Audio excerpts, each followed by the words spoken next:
Hey guys, Frosty Knives here with a new segment on my channel that I'm tentatively calling Frosty's Picks and Predictions. Might change the name on that. I don't know what I'm calling it right now. So I guess this would be episode 1 of Frosty's Picks and Predictions. And as you know, I'm a big wrestling fan, and every month WWE puts out a pay-per-view. And I don't get a pay-per-view every month, but I figured, why can't I do a video with my picks and predictions for every pay-per-view that's coming out? So, hence the birth of this new segment. So hopefully it's something people like, something people will watch, and if you're interested, I'll keep doing it, or I'll probably just keep doing it anyway. So, today's Saturday. What's the date today? 14th. And tomorrow is Night of Champions. Night of Champions. So that's their September pay-per-view, WWE Night of Champions. And I'm just going to give you a rundown of the card, and then we'll go through my thoughts, picks, and predictions on what we're going to see. I'm not going to see it. I'm not going to buy the pay-per-view. It's $45 or so for what basically will amount to a 3-4 hour Raw. So, but I will be following it online and reading the results as they come out. So, I might do a recap video after the pay-per-view is out. Maybe a reaction video of what I think is going on compared to my picks and predictions. So, here we go. The match, it's hard to do these kind of videos because anybody who follows wrestling knows that they don't build the card until 24 hours before the event. So the weeks leading up to the event, they have the 2 or 3 main events built. But they don't build the lower cards and the mid cards until much later in the day. So as it stands right now, there looks like there's about 7 or 8 matches on the card. I think it's 7. Let me double check that here. And so right now we've got 1, 2, 3, 4, 5. We've got 6 matches on the card, and we've got a pre-show match. So it's a fairly light card, which means one of 2 things is going to happen. They're either going to stuff it full of filler, or they're actually going to devote time to each of the matches so that, they give the matches and the wrestlers adequate time, and it doesn't feel rushed, and it doesn't feel like you're paying $45 for 3 hours of commercials or backstage segments or interviews or whatever the case may be. So they can go either way with that. Sorry, that was bothering me. They can go either way with that. So as it stands right now, 6 matches, and that doesn't include the tag team turmoil match. So there's 6 matches on the event itself.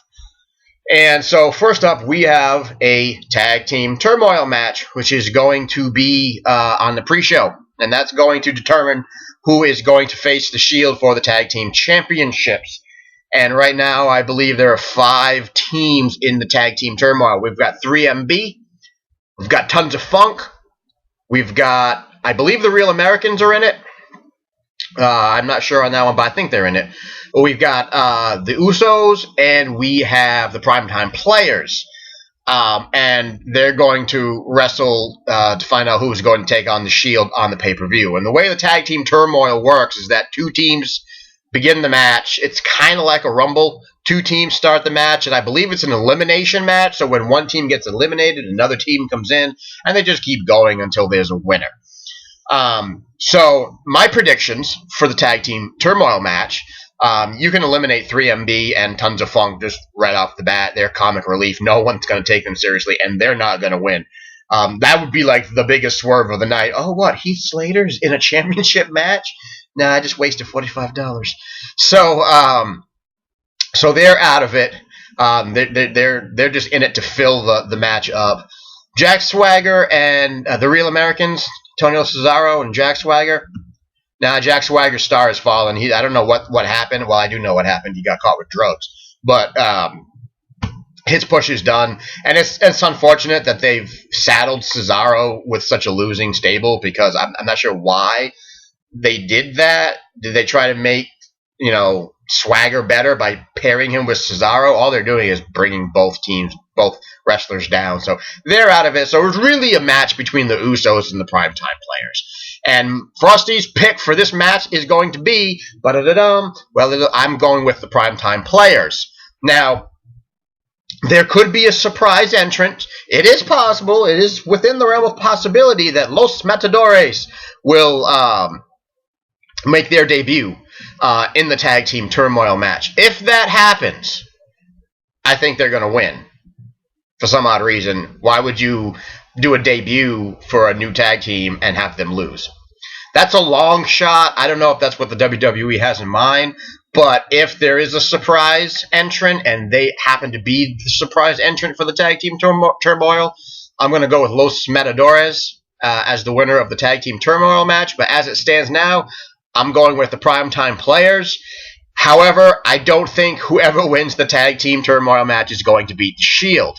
So, for your Tag Team Turmoil match, Frosty's picks and predictions are Primetime Players. For your Tag Team Championship match between the winner of the Tag Team Turmoil and the Shield is going to win. Because I don't think at this point in time they're going to strip the Shield of their titles, being as how, with the current storyline, the Shield has now become the corporate lapdogs, the corporate security. And it doesn't make sense to me this early in the storyline that they're going to strip everybody, strip the Shield of the titles. So, for the Tag Team Championship match, Reigns and Rollins are going to retain and continue to be corporate champions. Let's see, what else is on there? Speaking of the Shield, well, they just added it. Dolph Ziggler versus Dean Ambrose. Frosty's picks and predictions, the same thing. I don't believe they're going to strip Dean Ambrose of the title. I don't believe they're going to strip any of the Shield of the title. So I think it'll probably be a really good match. But Frosty's picks and predictions for that one will be that Dean Ambrose is going to retain and continue being the corporate lapdog. So that's two matches. Then we've got the Fatal 4-Way between, it's Natalya, Brie Bella, I think one of the Funkadactyls, and AJ Lee for the WWE Women's Divas Championship. And oh my God, did really AJ Lee come out about 2 weeks ago and cut a scathing promo and make the Divas Championship relevant again? I think she did. And she's been hanging around CM Punk and Paul Heyman, must be, because 2 weeks ago she came out and dropped a pipe bomb, and everybody went, wow, she actually had something to say. So ever since she dropped her pipe bomb on Raw, things have been interesting, and she basically came out and accused everybody of just being fake and riding on other people's coattails and not being wrestlers and not being able to, as she put it, not being worthy enough to lace up her Converse. So I think it's actually going to be, most people write off the Divas matches as just fluff. This one might actually be good. There's actually some fire, and there was some promos, and there's some vigor and energy kind of building into this. But I think my Frosty's picks and predictions for the Divas match is that AJ Lee is going to win and retain her title. Probably going to use the Black Widow to make somebody submit, and then she's going to continue on her reign of dominance. And then we've got, so that was the three lower card matches, right? There was the tag team match, the U.S. Championship match, and the Divas match. So now we've got the three main event matches, the three marquee matches, the ones that everybody wants to see. First up, CM Punk versus Curtis Axel and Paul Heyman in an elimination match, which means that if CM Punk defeats Curtis Axel, well, Paul Heyman is alone. And, of course, that's a match that everybody is anticipating because their promos have been great. Their interactions have been great. All the bits that they've done on Raw and SmackDown over the last couple of weeks have just been phenomenal. Paul Heyman is one of those guys that could sell anything. I mean, you could give him a wet paper bag and tell him to sell it and make it the most threatening thing in wrestling, and he could do that because he is that damn good, and Punk is that damn good. The only problem is Curtis Axel is not that damn good. And the problem with this match is that this isn't a match between CM Punk and Curtis Axel, as it should be. This is a match between CM Punk and Paul Heyman. And Curtis Axel is just stuck in the middle of the feud. He's like the guy. So he's unfortunately the only Heyman guy on the roster right now because Brock is only part-time and Punk is not a Heyman guy anymore. So Frosty's picks and predictions for CM Punk versus Curtis Axel and Paul Heyman. I believe CM Punk is going to win. I believe he is going to defeat Curtis Axel. I don't believe he's going to get his hands on Paul Heyman. I believe that Paul Heyman has one more swerve up his sleeve. He's pulled out all the stops. He's done all the dirty tricks. He's done all the heel things. But the one thing that he hasn't done yet is he hasn't pulled his final swerve, and I think that's going to be the debut of a new Paul Heyman guy, because let's face it, Paul Heyman needs somebody. Brock is not there, Punk is not his anymore, and Curtis Axel just can't cut it. I mean, he's as bland as wet cardboard. He hasn't really popped for anybody, and really, Heyman is carrying him. So I think there needs to be another member of the Heyman clique, and I think that member is going to come to Paul Heyman's aid at Night of Champions. So Frosty's picks and predictions. CM Punk wins the match, but does not get his hands on Paul Heyman due to the interference of the new Paul Heyman person. I don't want to say guy because there was rumor that it might be a girl. That would be interesting. So the new Paul Heyman client will protect Heyman at Night of Champions. And then the final two matches. Number one, Rob Van Dam versus Alberto Del Rio. Well, it's obvious that we need a new world heavyweight champion because let's face it, Alberto Del Rio is a great wrestler. He is a shitty world champion, and he's boring. He's boring. So somebody needs to get the belt off of him, and this is going to probably end up in two ways, I'm thinking. Well, there's really two logical outcomes. Either Rob Van Dam wins the title, or Alberto Del Rio wins the match, and then Damian Sandow cashes in, and he becomes the new champion. Somehow or other, I think they need to get the belt off of Del Rio. But here I may actually go out on a limb. I'm going out on a limb. I don't go out on limbs a lot. But I like to imagine different things and how can the WWE creative team, how can they, stick it to the people? How can they swerve the people? So here's probably the bold. This is Frosty's bold prediction for Night of Champions.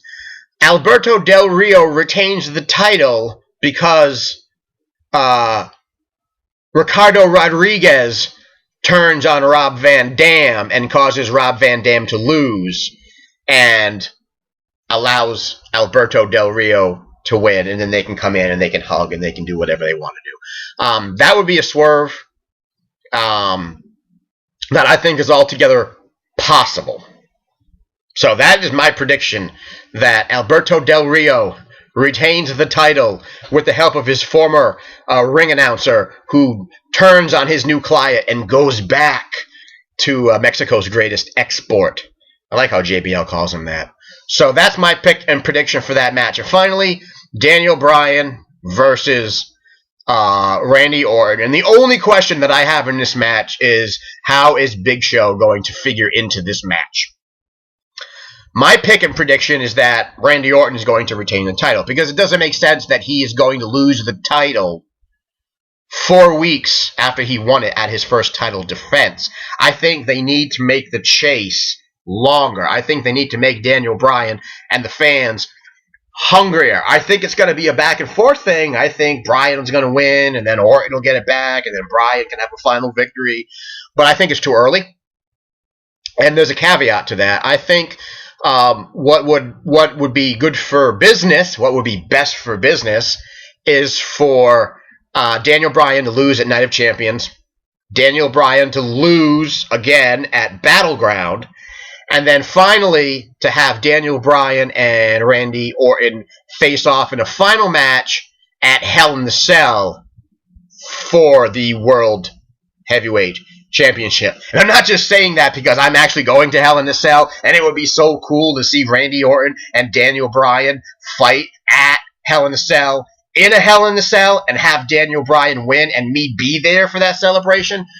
That's a pipe dream of mine. That's how I would write it, because I'm selfish and that would be cool to watch. I'm not really sure how they're going to do it, so I'm not going to predict that far out.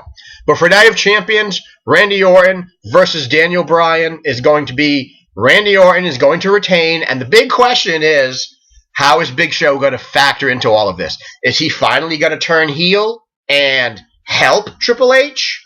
Or what's going to happen? Or is he going to attempt to help Daniel Bryan and inadvertently get Daniel Bryan disqualified so that Randy Orton retains and we have a Bryan-Big Show feud? I don't know how Big Show is going to factor into this, but I think he is going to factor into it, and Randy Orton is going to walk out of Night of Champions as the face of the company, and not mine, your WWE Heavyweight Champion. Those are my picks and predictions, people. In 24 hours, 36 hours, we'll find out if I'm right, how close I came to the mark. Comment, question, let's talk about it. Put some comments in the box below, subscribe, and we'll see you after Night of Champions.